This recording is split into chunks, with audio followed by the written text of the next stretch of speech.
ഇലക്ഷനിൽ എങ്ങനെ ബാധിക്കും എന്നത് ജനങ്ങളാണ് തീരുമാനിക്കേണ്ടത്. ആ ഗവൺമെൻറ്റിന് നേട്ടം ഉണ്ടാകുന്നതിന് വേണ്ടി പറയുന്നതാണ്, വസ്തുത അതല്ല. എല്ലാ കാര്യങ്ങളും അങ്ങനെ തന്നെയാണ്. അത് പിണക്കമല്ല. ഇത് ചില ബാർഗൈനിങ്ങിന് വേണ്ടിയുള്ള വർത്തമാനം മാത്രമേ ഉള്ളൂ. അവരെ നിലപാട് ഒരു 3 മാസം കഴിയുമ്പോൾ മാറാനുള്ള സാഹചര്യങ്ങളൊക്കെ ഉള്ളതാണ്.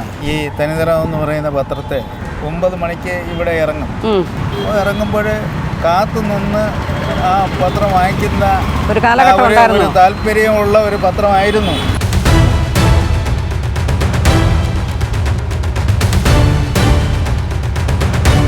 നമ്മുടെ സർക്കാർ മുഖ്യമന്ത്രി പറഞ്ഞിരുന്നു കേരളം അതിദാരിദ്ര്യ മുക്തമെന്ന് പറഞ്ഞു.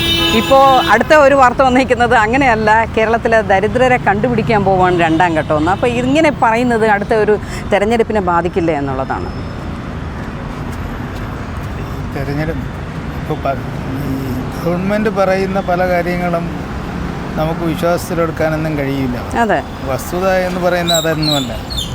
അത് ശരിയായ രീതിയിൽ പഠനം നടത്തി പറയുന്ന കാര്യങ്ങളല്ല. ഒരു ഏതെങ്കിലും ഒരു ചാനൽ ചർച്ചയിലോ അല്ലെങ്കിൽ വേറെ പ്രസ്താവനയിലോ വരുന്ന കാര്യങ്ങളാണ്.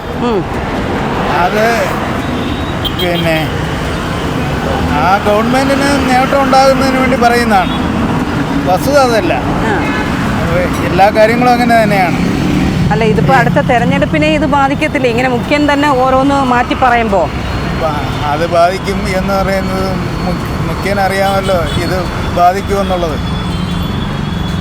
അറിഞ്ഞുകൊണ്ട് പറയുന്നത് തന്നെ ഇത്. ഈ സ്റ്റേറ്റ്മെൻ്റൊക്കെ എന്ന് പറയുന്നത് കേരളത്തിലെ സാമ്പത്തിക സ്ഥിതി വളരെ മോശമാണ്. അത് ഗവൺമെൻറ് അംഗീകരിക്കും? ഇല്ല. ഏതെങ്കിലും ക്രമസമാധാന നില തകരാറാണ്, അത് ഗവൺമെൻറ് അംഗീകരിക്കുക? അപ്പോൾ എല്ലാം ഭദ്രമാണെന്നേ അവർ പറയുള്ളൂ. അപ്പോൾ അതങ്ങനെ പറയുന്നതാണ്. അത് ഇലക്ഷനിൽ എങ്ങനെ ബാധിക്കും എന്നത് ജനങ്ങളാണ് തീരുമാനിക്കേണ്ടത്. അല്ല, ഇപ്പം തന്നെ തദ്ദേശ തെരഞ്ഞെടുപ്പിൽ നമ്മൾ കണ്ടതാണല്ലോ, വലിയ ആത്മവിശ്വാസമൊക്കെ പറഞ്ഞുകൊണ്ടിരുന്ന സർക്കാരാണ് വലിയ 8 നിലയിൽ പോയെന്നുള്ളത് വലിയൊരു എന്ത് പറയാനായിട്ട്, അത് ജനങ്ങൾ കൊടുത്ത ഒരു എന്ത് പറയാനായിട്ട്, നമ്മുടെ ശബരിമല വിഷയത്തിന് കൊടുത്ത ഒരു മറുപടി എന്നാണ് പറയുന്നത്. തിരിച്ചടി എന്ന് വേണമെങ്കിലും പറയാം. അല്ല, ആളുകളെ സ്ഥിരമായി ഒരു ഗവൺമെൻറ് ഭരിക്കുമ്പോൾ ഒരു മാറ്റത്തിന് വേണ്ടി ആഗ്രഹിക്കുമല്ലോ, അതാണ്.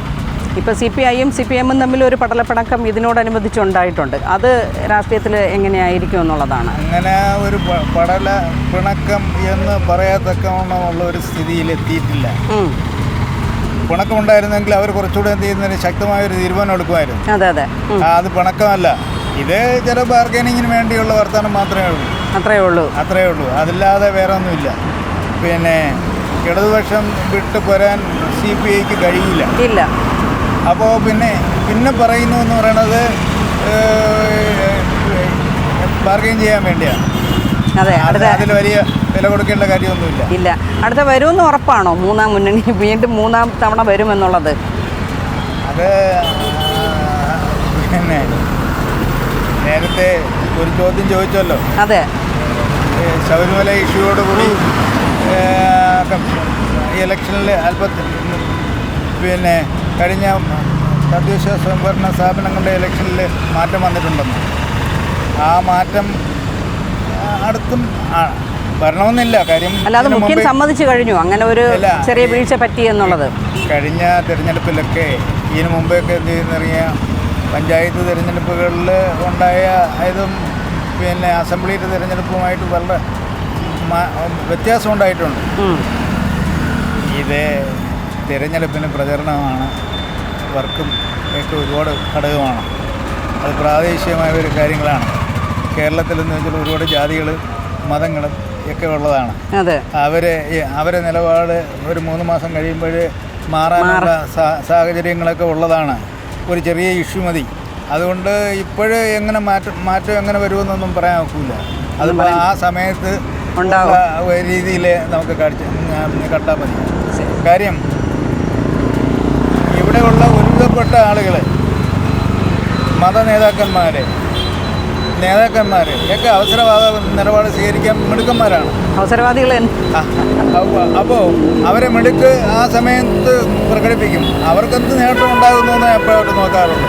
അതിലേക്ക് നേട്ടം എന്ത് ഉണ്ടാകും? ഇല്ല, ജനങ്ങളുടെ നേട്ടമൊന്നും അവർ ആഗ്രഹിക്കുന്നില്ല. നേട്ടം വരെയുമില്ല. ഇവിടെ ഇത്രയും മോശമായ സാമ്പത്തിക സ്ഥിതി ഉള്ള ഒരു കാലഘട്ടം ഉണ്ടായിട്ടില്ല. അത് സമ്മതിക്കില്ല, ആരും സമ്മതിക്കില്ല. പിന്നെ രാഷ്ട്രീയമാണ്. അവരെന്ത് ചെയ്യുന്നറിയാം.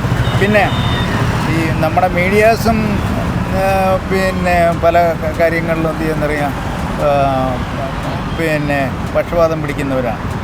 നമുക്ക് പക്ഷഭേദമൊന്നുമില്ല. ഞങ്ങൾ തുറന്ന വാർത്തയിലൂടെയാണ് ഞങ്ങൾ മുന്നോട്ട് പോകുന്നത്. ഏത് വാർത്ത? ഞങ്ങൾ തനിനിറം ചാനലാണ്. അപ്പോൾ ചേട്ടന് പറയാനുള്ളത് ഇത് ഓരോരുത്തർക്കും തനിനിറം ചാനല്. അതെ, തനിനിറം പത്രത്തിന്റെ ചാനലാണ്. അതെ. അപ്പോൾ ഇപ്പോൾ ആരാണിത് മധു എന്ന് പറഞ്ഞ ആളാണ് ഇതിൻ്റെ ഹെഡ്. അപ്പോൾ ഇതിപ്പോൾ ചേട്ടൻ ഞങ്ങളിപ്പോൾ ഞങ്ങൾ ഒരു രാഷ്ട്രീയ കക്ഷികളെയും സഖ്യം ചേർന്നിട്ടില്ല, പക്ഷം പിടിക്കുന്നില്ല. ഏത് വാർത്തയാണ് അല്ലെങ്കിൽ ഏതാണ് തെറ്റ് ഏതാണോ അത് ഞങ്ങൾ ചൂണ്ടിക്കാണിക്കും. അതിൽ യാതൊരു പക്ഷഭേദവും ഇല്ല. ഈ തനിനിറം എന്ന് പറയുന്ന പത്രത്തെ ഞങ്ങൾ വളരെ എൻ്റെ ചെറുപ്പകാലഘട്ടത്തിൽ ഉണ്ടായിരുന്ന പത്രമാണ്. 9 മണിക്ക് ഇവിടെ ഇറങ്ങും. നാളത്തെ പത്രം 9 മണിക്ക് ഇറങ്ങും. ഇറങ്ങുമ്പോൾ കാത്തു നിന്ന് ആ പത്രം വാങ്ങിക്കുന്ന ഒരു കാലഘട്ടം താല്പര്യമുള്ള ഒരു പത്രമായിരുന്നു. അതെ, അതുപോലെയാണ് ഇന്നും ഞങ്ങൾ വാർത്തയിലൊന്നും വെള്ളം ചേർക്കുന്നില്ല. അല്ല, ഞാൻ നിങ്ങളുടെ പറ്റി കൂടുതൽ മനസ്സിലാക്കാൻ ശ്രമിച്ചിട്ടില്ല, അതുകൊണ്ട് എനിക്ക് അറിഞ്ഞൂടാ. മനസ്സിലായി ചേട്ടാ പറയുന്നത്. നമ്മൾ എന്ത് ചെയ്യുന്നറിയാം, മനുഷ്യനാണ് കൈകാര്യം ചെയ്യുന്നത്. മനുഷ്യന് താല്പര്യങ്ങളുണ്ട്. ആ താല്പര്യം എന്ന് വെച്ചാൽ രാഷ്ട്രീയത്തിലുണ്ട്, എല്ലായിടത്തിലുമുണ്ട്, പത്രക്കാർക്കും ഉണ്ട്. നിങ്ങൾ പിന്നെ നല്ല വാർത്തകൾ ഉണ്ടാക്കിയിരുന്ന ആളുകളെ കൊടുത്തിരുന്ന നല്ല നിഷ്കളങ്കമായ വാർത്തകൾ എന്ത് ചെയ്യുന്നറിയാം വന്നിട്ടില്ല. അതും എനിക്കറിയാം.